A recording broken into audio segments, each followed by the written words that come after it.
Welcome to WIDU. This is Pastor Mark ROWDEN of the Savannah Missionary Baptist Church, also the founding president of MRM International. We are so excited today because we know that we are in an election season.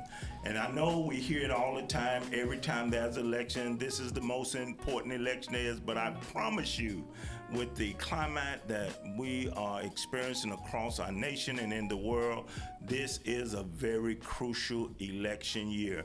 We're excited today because we have our incumbent justice, Justice Anita Earls for North Carolina, who's here with us as we sit at this round table to just have conversation about the election. Also have with us some students from Fayetteville State University, Bronco Pride. And I'm going to ask you all if you would just introduce yourselves, tell us what you're doing at FSU, and then we will start with our questioning. Okay, well, hi, my name is PATRINA Murphy. I am a social work major at Fayetteville State University. Amen. Hi everyone, I'm TAKEYIAH Mathis. I am also a social work student and I am minoring in criminal justice. That's what my education background was before social work. All right, and Justice Earls, thank you so much. We want to give you a moment just to tell the audience who you are and why you're here. Yes, well, thank you so much for this opportunity. My name's Anita Earls. I am now the Senior Associate Justice on the North Carolina Supreme Court. I was elected in 2018, and we have 8-year terms, so that's why I'm on the ballot again. But prior to being elected to the court, I served as a civil rights attorney for 30 years, mostly in North Carolina. Wonderful, wonderful. Thank you so much for your service that's already been rendered, and we'll look forward to future service as well. We're going to start our questioning off with Ms. Mathis, if she would be so kind to start us off with our questioning. Yeah, so the first question is, how has your family and upbringing influenced your approach to public service and law and your work on the bench? So I think my family experiences are what motivated me to want to be a lawyer, and then that led to wanting to be a judge. But in terms of why that is, I can explain that I grew up in a mixed race family. My father's black, my mother's white. They met in Missouri in the late 1950s, and at that time it was illegal in that state, and actually in much of the country, including North Carolina, it was illegal for them to be married. Wow. So they left their jobs, their families, they moved out to Seattle, Washington, because Washington State was one place where legally they could be married. But I also saw how my family's employment opportunities, where we could live, what kind of educational opportunities we might have, what we might be paid for on the job, all of those fundamental things about our lives were impacted by race and by the country's at that time, so now I'm talking the late 1960s, the ways in which the civil rights laws that had just been passed in 64, the Civil Rights Act, in 65, the Voting Rights Act, they were not being fully implemented. And so I wanted to be a lawyer because it seemed that that might be one way I could make things better for my family, for my community, and that's really kind of been my guiding light throughout my career. And how I would describe that is really just being committed to the principle of equal justice under the law, that the law should treat everyone equally. That's why I became a civil rights attorney.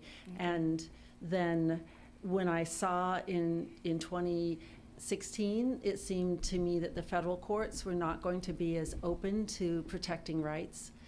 I ran for the state court. It seemed, well, if we can't protect our rights in federal court, the state constitution is actually a very robust source of protection of rights. And so it seemed valuable and important to have someone on the state courts that would have a background in civil rights. Right, okay. So after serving 8 years already, why do you want to continue on the court yet again? Right. Primarily because I have seen how our court has changed over the time that I've been on the court.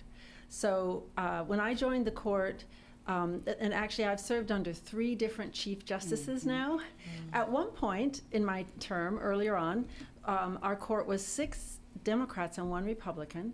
I was often in the majority. I felt like we were doing our work of protecting people's rights, enforcing the state constitution. And you know, the unique thing maybe about North Carolina's system is that the voters get to decide who's going to sit in judgment of them because you elect us. In 2022, by that point, our court was 4 Democrats, 3 Republicans. We issued a series of opinions that I thought, I was in the majority, I thought they were important. We issued an opinion saying that if the legislature won't adequately fund public education, it's the court's responsibility to enforce that state constitution guarantee of a sound basic education in a uniform system of public education. You won't find education rights anywhere in the federal constitution or amendments, but it's right there in the state constitution. In fact, there's an entire article of our constitution entitled Education, laying out what the state is supposed to do. By 2022, in the Leandro case, trial courts, after hearing evidence, had found that we're not giving everyone an opportunity for a sound basic education. So we ordered that millions of dollars be spent, and unfortunately, there was an election. Unfortunately, from my perspective, because the court flipped to become 5 Republicans, 2 Democrats, and the new court put an immediate halt to that order. So now, as I've been going around the state talking with voters, in every county, the school board members and often teachers, they all know exactly how much to the dollar they would have received under that Leandro order, and they can see exactly what they're not able to provide as a result of our court halting that order and then ultimately reversing it and ending the Leandro case. So I could talk about voting rights, I could talk about clean environment, I could talk about all sorts of issues that impact people's pocketbooks, including things like how much you pay for electricity. All of those are impacted by our court, and so I'm running to keep my seat. My seat is the only one on the ballot this year, and I'm running to keep my seat because I think it is so important that we protect people's rights. You know, one of the things I think about is during the voting, we know on the ballots for the justices, they listed as nonpartisan. So it's good that we have this conversation, because I don't think on the ballot it says Republican or Democrat. Well, that's a change. You are absolutely right. When I first came to this state, all of our judicial races were nonpartisan, and they've been that way for many years. But when the Republicans took control of the General Assembly, they started making our judicial races partisan. They started with trial courts, then Court of Appeals. When I ran in 2018 was the first time in many years that our Supreme Court races were partisan. So if you remember Justice Mike Morgan, and I should have mentioned the other change in our court, but Justice Mike Morgan, he ran in 2016, and it was nonpartisan. So when you voted for Justice Mike Morgan, there was no D or R after his name, but the legislature changed that. They wanted to make them partisan. So now all judges have that party identifier. All judicial candidates run as part of their political party. But I wanted to mention another change in our court, because when I joined, I became the 3rd African American sitting on our court. We had Justice Mike Morgan, we had Justice Sherry Beasley, I was the 3rd. Now I'm the only one. And so if I lose in November, we will have an all-white state Supreme Court in a state that's 22% African American. And I tell people all the time how important the justice system is in voting. You know, we vote for presidents, we vote for senators, we vote for everything else, but I tell people everything ends up in the courts. And we see that even now at the national level, that so many issues that we have end up in the court. Now, I have a great appreciation for your work and opinions concerning the education system, because we know here in North Carolina the challenges we've had in recent years at the educational level. I'm going to ask if Ms. PATRINA Murphy will. So the question I have is, why should citizens care about the courts and who they elect as the judge? Well, I think people don't realize all the ways in which our court is making decisions that impact their lives. But when I say our court, I mean the state Supreme Court. I would give a different answer for the trial courts, for district court and superior court, where you might go if you get a traffic ticket. Right. But our court is deciding the law for the entire state. And so even if you're never even if you personally don't have a case in front of our court, the decisions we make affect you. So I mentioned electricity. Let me just explain that one. It's the role of the state Supreme Court to review what the Utilities Commission does. They're the ones who regulate Duke Power and decide how much they can charge the consumer for electricity. And it's our job to make sure that the commission applies state law properly. Well, last month, just a couple of weeks ago, we issued an opinion that will result in people's electricity rates being raised in the western part of the state, not the eastern part of the state. So, and the reason they wanted to raise the rates was to increase the profits that shareholders receive.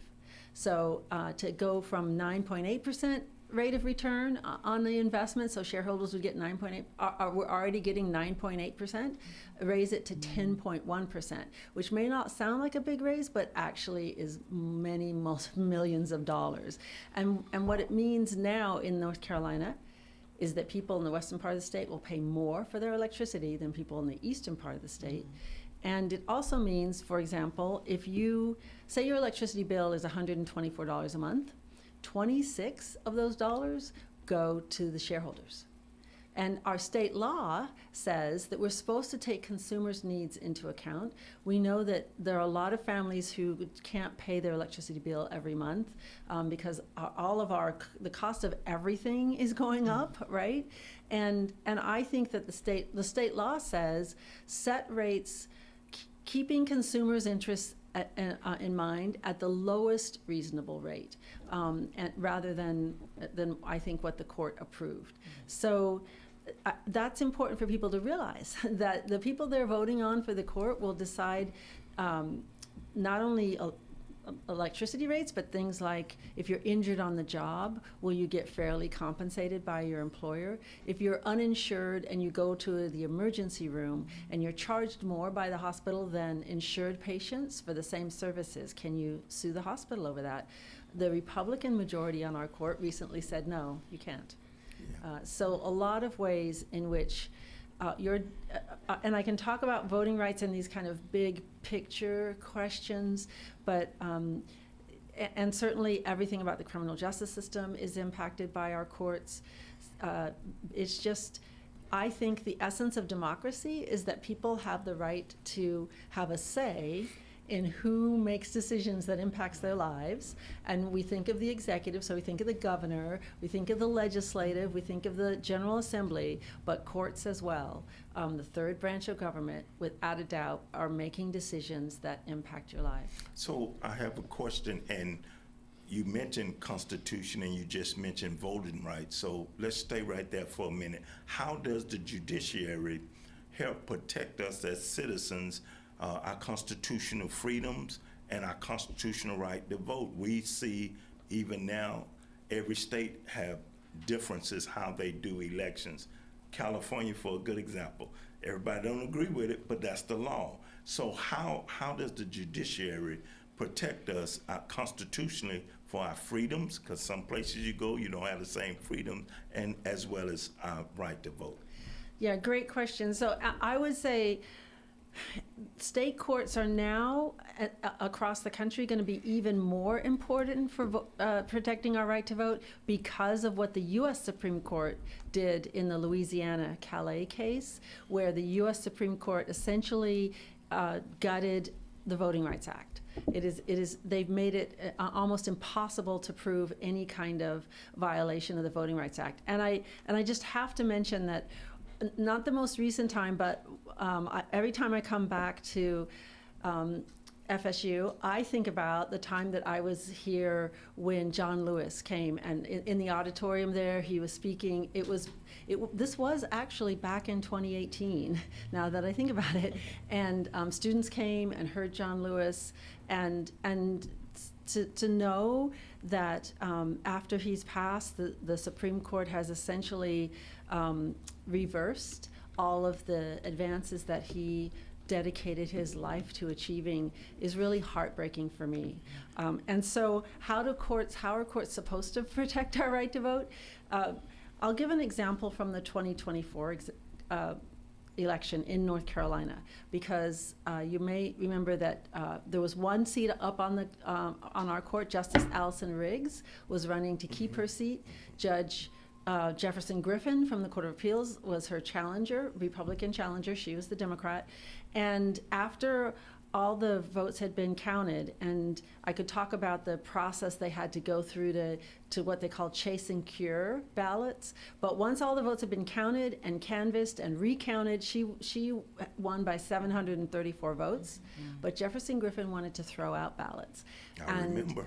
The Court of Appeals agreed with him. Our court, I serve with 4 Republican members of the state Supreme Court who ordered that the ballots of military and overseas voters be thrown out. Wow. And it was only because the federal district court stepped in and said, you can't do that. That violates equal protection and due process. Because equal protection, because he only challenged the ballots in Democratic counties. And due process, because they were throwing out ballots after the voters had followed every single thing they were told to do to be able to vote. So that's where the federal court said you can't change the rules after the election and then throw out ballots because people didn't comply with the changed rules. And the new rule was that even military and overseas voters have to upload a photo ID in order to be able to vote. In the rest of the country, there's a federal statute that governs overseas voting. I think people assume that if you've left this country and got into another country, you have a passport and you have some kind of ID. And so voters don't have to show their ID. But our state court ruled that, yes, in North Carolina, you have to show a photo ID. The federal court said, well, you can change the rules before the next election, but you can't change them to impact the outcome of the prior election. So that's important for people to know, because that means that for North Carolina military and overseas voters, so that includes, for example, students who go overseas for a semester abroad this fall. Military voters may not actually, the reason I keep saying military and overseas, you can vote, if you're in the military, you can vote from where you are, even if it's not overseas. You can use the military portal to vote. So, for example, military folks who might be living in Cumberland County, but may have been out in Buncombe County, out in Asheville, helping folks recover from Hurricane Helene. If they were out there in November during the election, they could vote using the military system.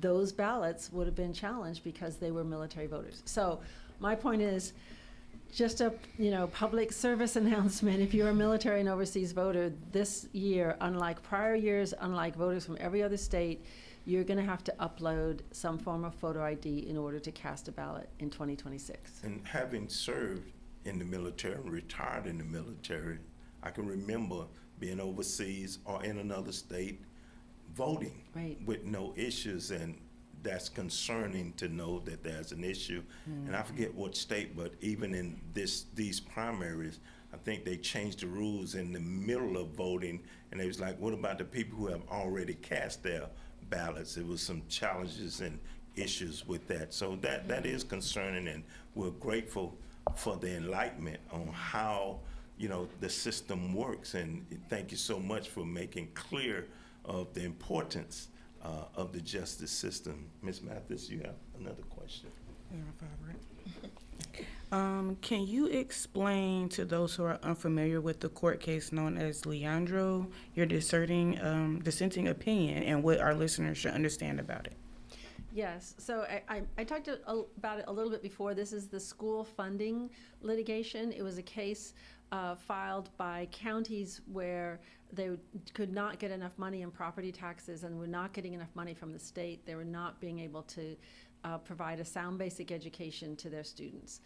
The significance of the most recent court decision is that our court essentially ended that case And they didn't dispute that there was a violation, in other words, that people's rights are being violated. They said that they were ending the case because the plaintiffs didn't satisfactorily allege a facial challenge, which in my dissent, I said, yes, absolutely they did, and I point to parts of the opinion and point to parts of the plaintiff's complaint where they, I think, very clearly challenged the system.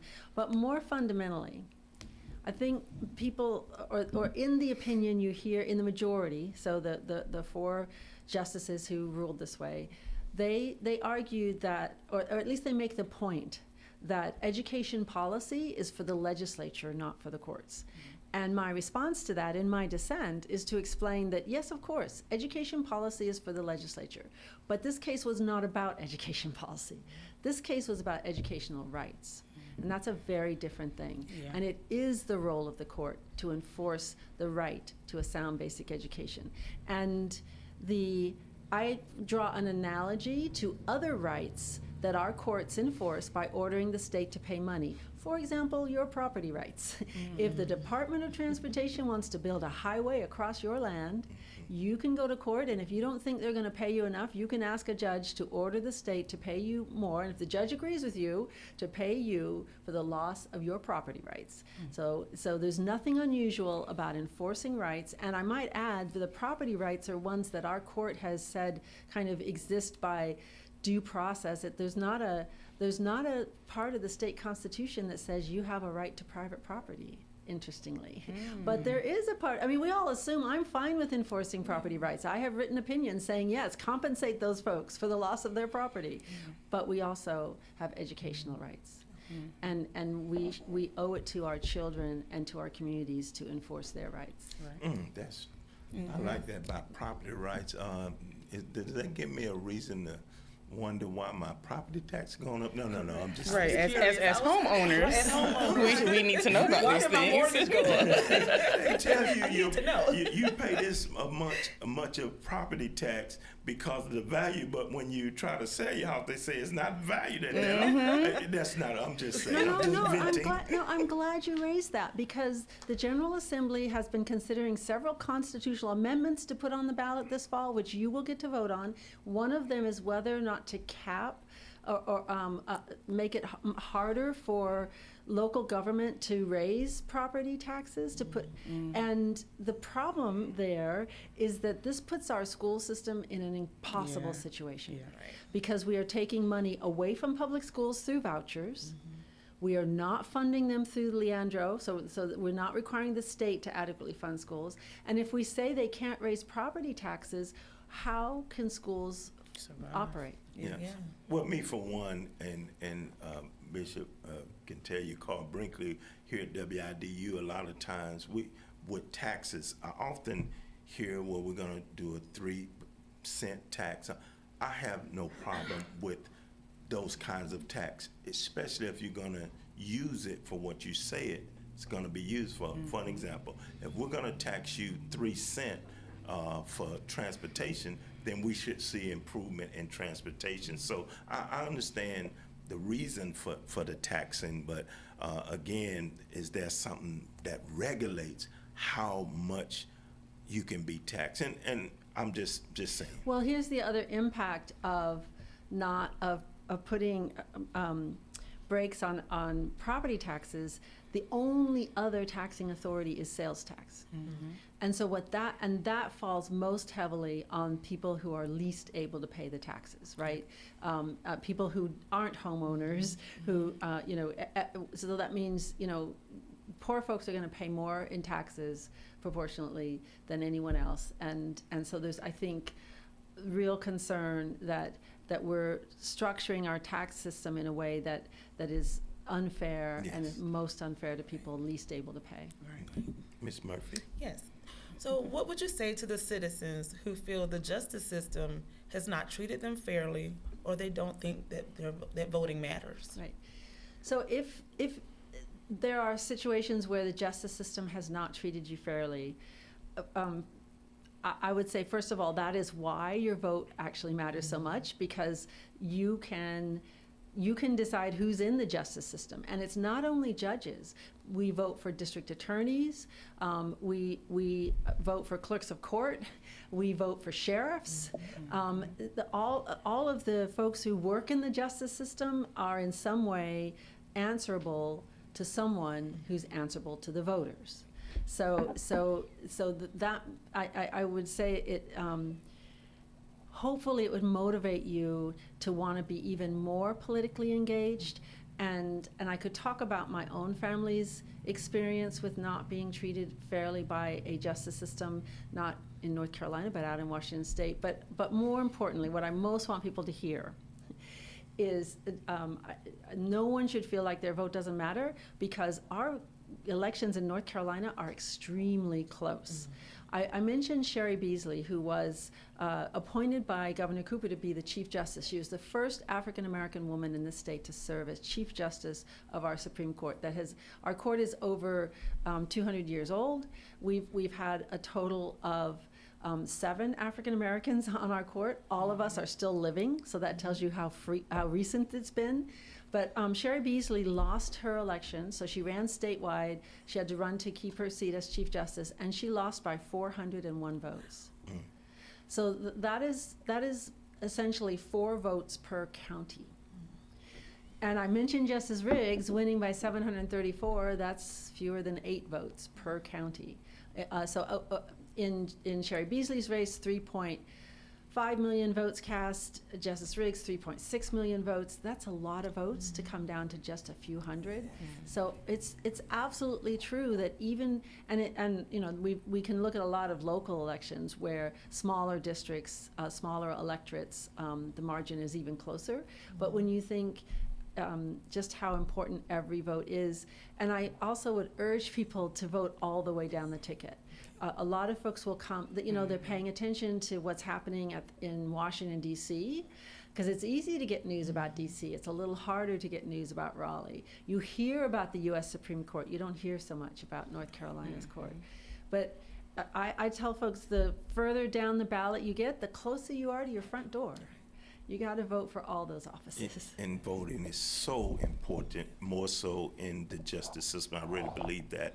A lot of people feel that this country is politically divided. So how do the courts reassure us or maintain some stability and confidence that we're okay? So I think we've seen at the national level how courts sometimes are a brake on excesses of other branches of government. I mean, that's our role. We're supposed to play a role in providing checks and balances. I would also say that courts, even more fundamentally than we understand the governor or the General Assembly, we understand, judges, we understand that while we are running as members of a political party, we tell voters what our values are, but we are always committed to being fair and impartial in our rulings. And so I didn't mention, but the 2022 court ruled that extreme gerrymandering, drawing districts in a way that help one party and hurt another political party, we ruled in 2022 that that's unconstitutional, that districts need to be fair. And when we ruled that way, the General Assembly had to redraw districts. North Carolina sent 7 Democrats and 7 Republicans to Congress. We have 14 congressional districts in this state. And that 7-7 delegation fairly represents the voting patterns of this very purple state. But then the new court came to power and reversed that ruling, said to the legislature, you can draw however you want to, and in 2024, the new districts send 10 Republicans and 4 Democrats to Congress. You may know that they have redrawn yet again, targeting Representative Don Davis's district with the hope of getting to 11 Republicans and 3 Democrats, again, in a purple state. And let me just say a word about our General Assembly, because the same imbalance can be seen. In 2024, if you add up all the votes of everyone who voted across the state, more people voted for Democrats for State House and State Senate than Republicans. But because of the way the districts are drawn and how voters have been divided up into districts, the State Senate has a Republican veto-proof majority, And the state house initially lacked just one vote of having a veto-proof Republican majority, not a balanced government. So if you're someone who's worried about the increased partisanship of our politics, I would say vote for the candidate. The courts have a role in enforcing, at least some of us who are running for office believe that it is the role of the courts to enforce the state constitution, and that the state constitution requires that all voters be treated equally.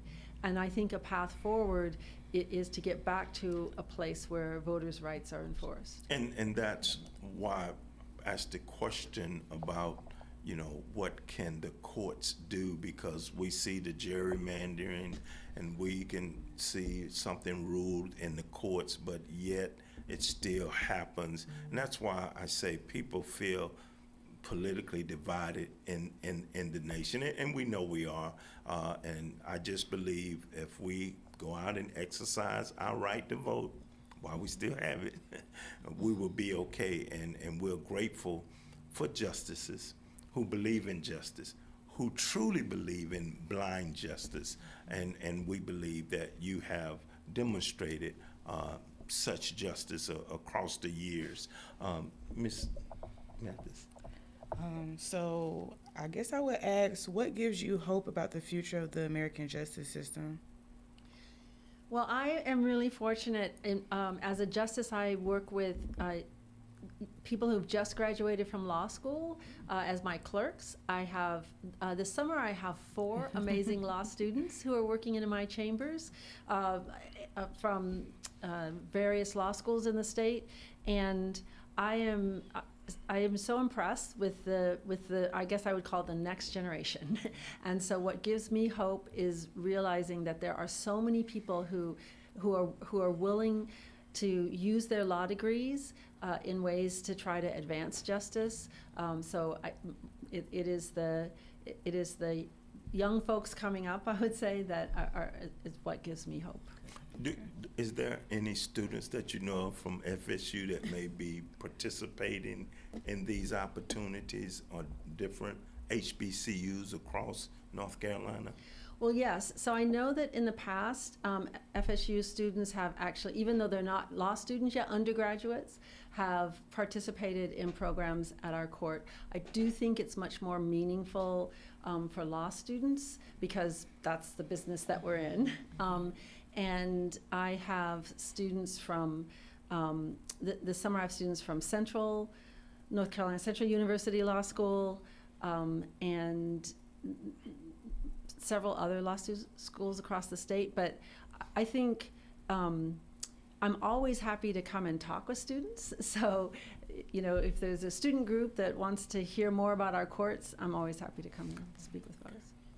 Is there anything else you would like to add that our listening audience can know about any other areas of the justice system that you think we can improve on, or you as a justice will focus on to give them more of an idea like, yes, this is the candidate we need to keep in? If you would like to share any other things that we may not have asked of. Yes, well, so I want to talk about 2 initiatives that I have worked on since I've been on the court, apart from just hearing cases and writing opinions. One is the Equal Access to Justice Commission. This is a group that is dedicated to trying to make sure that people who can't afford an attorney have some kind of access to legal advice and assistance. And I can't begin to tell you how important I think this is. In 2020, I co-chaired a committee that researched the legal needs of people in North Carolina. There's a website that collects all the data we had. It's called nclegalneeds.org. But what we found was that, especially in the areas of family law and housing law, benefits law, veterans, hurricane relief, all these areas of law where people just don't have access to an attorney. We determined that in evictions, people renting who are facing evictions have legal representation in only about 2% of the cases that go to court. Similarly, people facing foreclosure, so homeowners who've fallen on hard times economically, can't make their mortgage payments, facing losing their home, just can't afford the kind of legal advice they need. So the unfortunate news about this work is that the justices have a lot of ability to shape the legal system. Currently, the legislature has frozen millions of dollars that should be going to legal aid. Legal aid has had to close offices. The Rocky Mount office closed. The legal aid program has had to lay off something, I think, like 40 staff members. We are in a crisis right now in providing legal assistance to people who can't afford an attorney. I'm just two things. You say the legislature cut it off, and I want our listening audience to know who that is, because some young person who's 18 getting ready to vote can vote now may not understand who we're talking about. When we talking about our state representatives up there at the Senate, or we talking about Congress, or Right. So this is the state, and interestingly, there's the money that they have frozen, said you can't spend it, is actually money that comes from the interest on lawyers' trusts account. So I don't want to get in the weeds or confuse anybody, but the bottom line is the Republican majority in the State House and the State Senate are responsible for freezing these funds and not letting people get the legal advice they need. But the second initiative, Governor Cooper appointed me along with then Attorney General Josh Stein to chair a task force on racial equity in criminal justice. We haven't talked about criminal justice very much, but I want you to know that I am very serious about making sure that we do the right things to make our communities safer. But I think that commission, that task force came up with 125 recommendations that we had no power as a task force to do anything. Some of those recommendations got enacted by the legislature, the state legislature, but many of them have not yet. And my opponent, my political opponent, will be criticizing me and saying I'm soft on crime, saying, I'm responsible for every murder you can possibly imagine. And what I want people to know is that my record has been being very careful and serious about what actually helps make our communities safer. I don't think harsher penalties for longer prison sentences or keeping people in jail. We now have a crisis in our jails across the state because of this Arenas law that has meant that judges cannot release people on their written promise to appear. Jails are overcrowded. I think what we need is better funding for mental health and substance abuse services and better economic opportunities. Those two things alone would make our communities so much safer. And so I just want people to know that I have worked hard to find ways that are proven to work rather than just political grandstanding about locking folks up. So who will make up this task force? Well, the interesting thing is, so it has been in Arenas law, the same law that tied judges' hands to not allowing people out if they're facing a criminal charge, banned the task force. It said that the governor cannot appoint a task force on racial equity and criminal justice. The people who were on it included district attorneys, sheriffs, public defenders, legislators, city council members, mayors, county commissioners. It was a very broad-based set of stakeholders. NAACP had a representative, the Latino community had a representative, victims' rights advocates had a representative on this task force. And I will also say that victims' rights is something that is really important to me, and it's something that my opponent has shown incredible callousness towards, blocking laws that would have given victims of sexual abuse better opportunities to be compensated for the harm that they've suffered.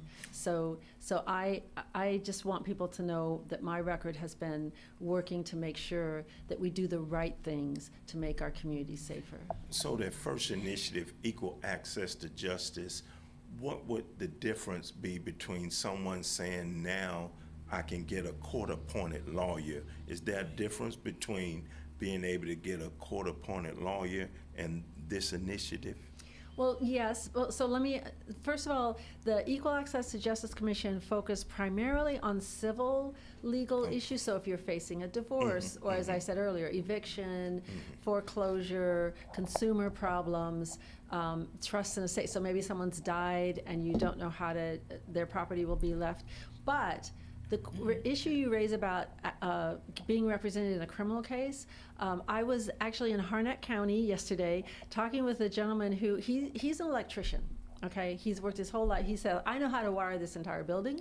I don't know how to defend myself in court. He had a criminal charge, but because he's earning money, he can't get a court-appointed attorney, right? He's not indigent. He can't get a court-appointed attorney, but he sure on his electrician's salary can't afford the $10,000, $15,000 retainer that a private attorney is going to charge him. So he can't afford a private attorney. He can't get a court-appointed attorney, and he doesn't know how to subpoena witnesses or how to make motions to the court to prove his innocence. And he was quite frustrated because, you know, he's like, I'm not supposed to have to prove my innocence. I'm supposed to be innocent until proven guilty. But the reality is that he was in a situation where he really couldn't defend his interests. And I'm glad you clarified civil is most like civil. Ladies, you all have any final questions or No, comments it's been before? very informative, so thank you so much. I do.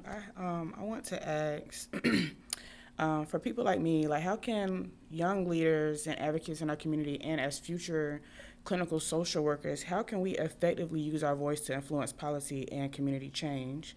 And how can the social work profession and the legal system work together to create stronger like community bonds and, you know, family engagement, the things we were talking about property and taxes and things like that. I just became a homeowner, and I think that what you were talking about is very important because I learned that in my process as well. And I just want to know, what can I do in my community more or better in my community to, you know, empower people and educate them about these things? I think there are so many ways that you can get engaged. There are some efforts, for example, within the court system, there's been some effort to make more of our courtrooms trauma-informed courtrooms so that they have practices that appreciate and accommodate the challenges that people who've experienced trauma in their lives would need, and as social workers you would know, you would have expertise in that.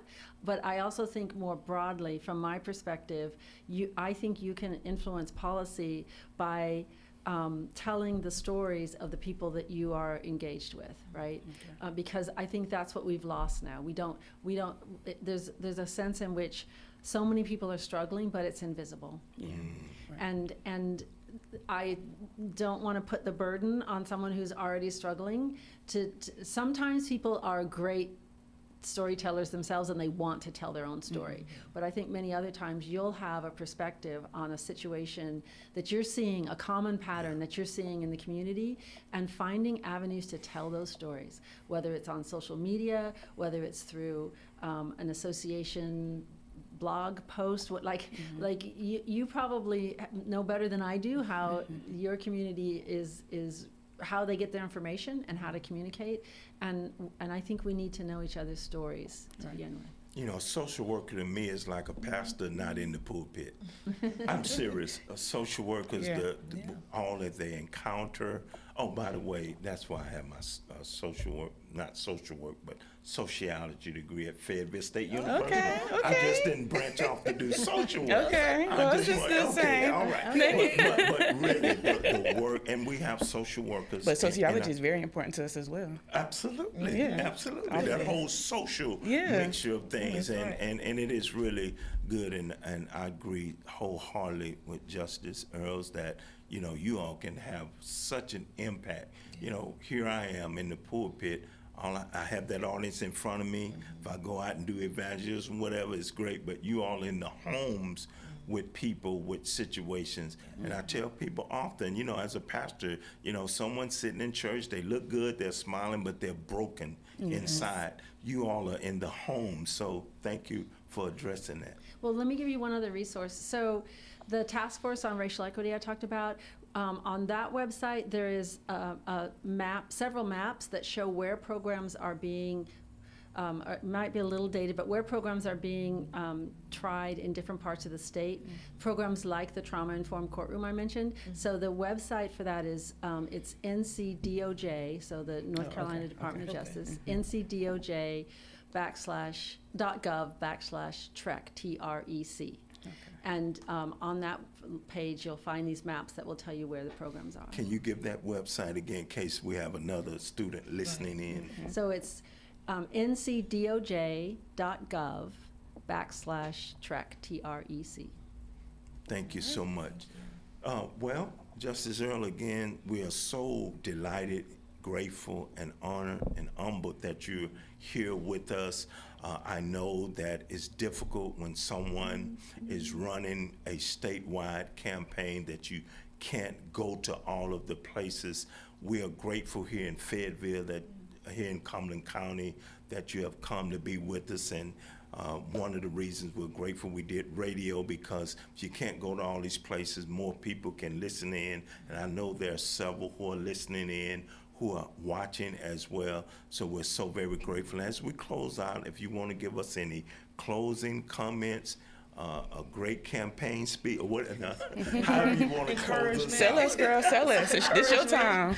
Well, so what I want to say, again, sort of in the memory of John Lewis, we are at an era where protecting our right to vote is going to take active action on our part.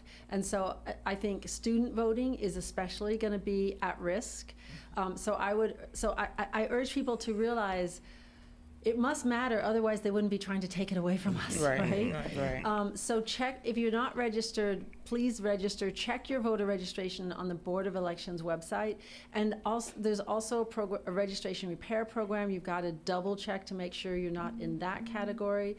So I just urge people to be proactive in making sure they are registered, and then come November, make a plan to vote early and to take 5 people with you to the polls. Absolutely.